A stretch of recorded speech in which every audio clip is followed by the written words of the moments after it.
Welcome to Derry is a lot of fun, but there's one creative choice that bothers me. I will always remember leaving it. Chapter 1 in 2017 with the impression that I had seen one of the greatest horror films of the 21st century. Pennywise was terrible in every way, and filmmaker Andy Muschietti crafted those scenes with such skill that they remain unforgettable to this day. I continue to appreciate it. Chapter 2 when it came out. However, it was difficult to overlook the decline in quality. It's true that the adult plot is often cited by readers as the book's weakest part, but it wasn't the true issue. The problem was a tone change that disregarded what made Chapter 1 so timeless, as well as an abrupt, overpowering reliance on computer-generated imagery that so successfully destroyed the spell the first film formed. Welcome to Derry is making the same error again. The creation of Chapter 2. Welcome to Derry began with a powerful set piece, much to the iconic drain scene that introduced it. Chapter 1. The suspense worked because everything happened inside a moving car with no way out, and the claustrophobia tightened its hold on the viewer as Maddie realized he was really in danger, even if it rewrites Matthew Clement's death scene from it.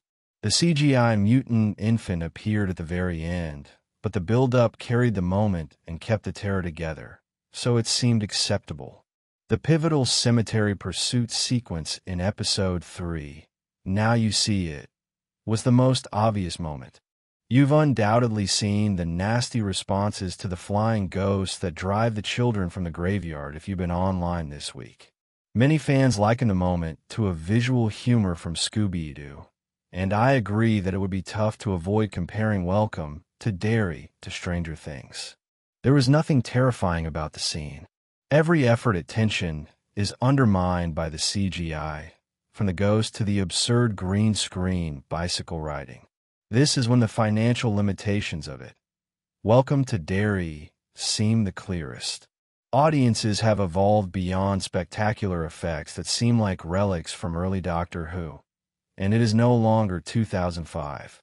There's a certain allure to that period, but come on, this is HBO.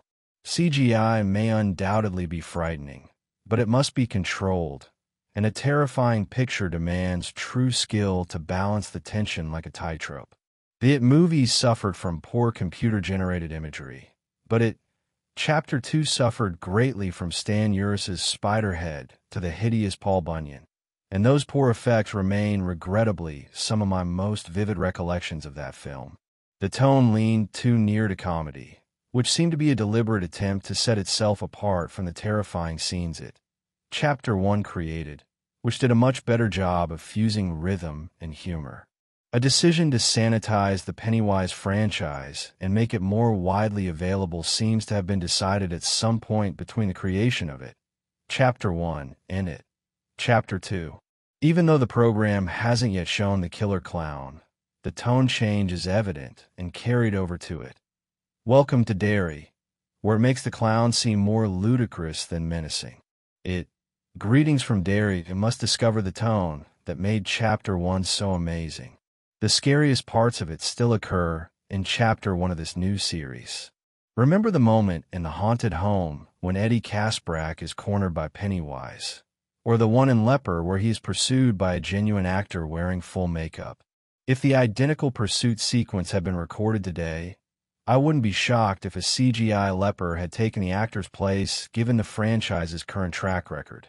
And to accomplish what? Then all of a sudden, Pennywise bursts out of the wall. Because the suspense has already done the hard job, the impact is successful. For the same reason, the Hall of Mirrors scene continues to be Chapter 2's signature moment. It's all about the build-up, how you tease the viewer, and then the rug pull. The pursuit in the cemetery in contrast. Welcome to Derry never merits such response.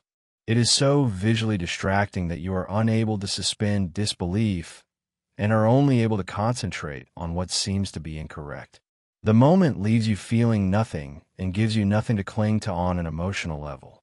The last thing a horror site should evoke is indifference. Welcome to Derry is still entertaining, and the government subplot particularly interests me. the worst CGI in it. Welcome to Derry, however, is a recurring theme in WBD's Stephen King adaptations, if it continues repeating the largest error in it. Chapter 2.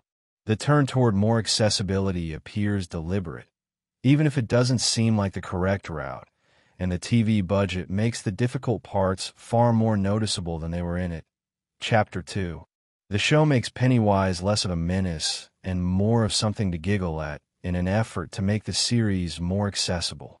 I want to be able to identify a post-2017 event that shook me as much as the projector scene from 8 years ago. I'm not sure whether it. Welcome to Derry will go there just yet.